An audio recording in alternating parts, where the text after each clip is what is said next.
Claro, sobre los estereotipos, creo que hay algo de lo que son los estereotipos culturales, que es lo que se habla ahora frecuentemente sobre los referentes o la necesidad de que haya referentes, ¿no? Y creo que tiene que ver con esta representación cultural, porque hasta ahora es cierto que para las representaciones del colectivo, en las películas de cine, en las series de televisión, en la literatura, se ha tirado de estereotipos negativos. Y eso es a lo que creo que se hace referencia con esta supuesta ausencia de referentes en el pasado, ¿no? Hay una directora de cine y de teatro que se llama Anne Bogart, que tiene un libro en el que reflexiona sobre los estereotipos de la cultura y dice que asomarse a una obra del pasado en la que se utilizan estereotipos es asomarse a un cajón de memoria, porque podemos ver cómo la sociedad se imaginaba a determinadas características o determinadas personas en función de cómo manejaba sus estereotipos, ¿no? Pero sí que son algo fundamental como para hacernos preguntas o para construirnos a nosotras y nosotros mismos, ¿no? Los estereotipos a los que accedemos.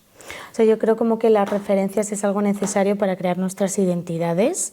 Creo que también es algo bastante contextual, ¿no? Como tú decías, las referencias de ahora no son las mismas que hace de 5 años, que hace de 10 o muchísimo más. Pero en cada momento han sido algo importante para las personas que vivían con esa referencia ahí.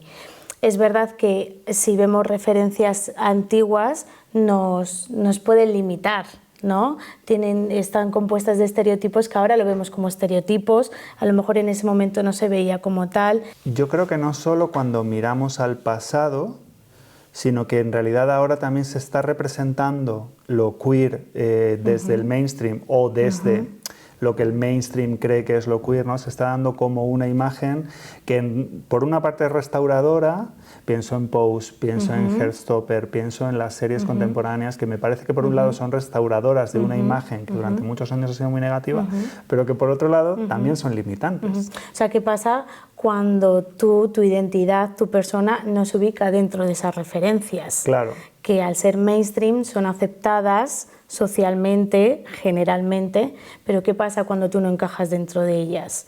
Al final sigue siendo como referencias positivas para cierto contexto, para ciertas personas, para cierta comunidad, pero siguen existiendo personas fuera de esa comunidad que no se sienten identificadas con esos referentes. Entonces, al mismo tiempo que está haciendo como una labor positiva, está limitando otra, ¿no? Esto convive, yo creo que sí. Yo creo que esto convive y además también pasa algo que no solamente es con lo que nosotras y nosotros como gente queer nos podemos identificar con determinados personajes o situaciones, sino también que se genera un tipo de imaginario general en el que hay personas fuera, como por ejemplo personas mayores. No hay personas mayores del colectivo generalmente en la representación cultural, ¿no? O sea, ya no es nosotros y nosotras cuando nos identificamos o no, sino lo que se nos dice cómo es el mundo o cómo es el colectivo, ¿no? No hay personas mayores del colectivo en general. Y al final este imaginario lo interiorizamos.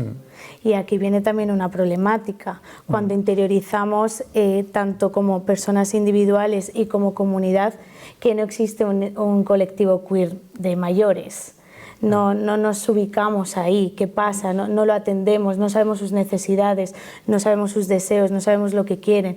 Y al final queda al abandono, ¿no? Y también nosotras no nos ubicamos dentro de este colectivo. ¿Y qué pasa con nuestro futuro?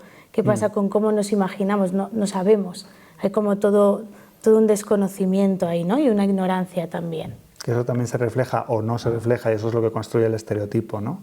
Que no quiero yo decir que no hay ninguna representación, hay representación, pero creo que más bien el tema es cuestionarnos hasta qué punto la ficción y la representación cultural sirve para que nos hagamos preguntas, no tanto para que sea un reflejo exacto de lo real, porque no es un reflejo exacto de lo real, ¿no? Por eso es ficción.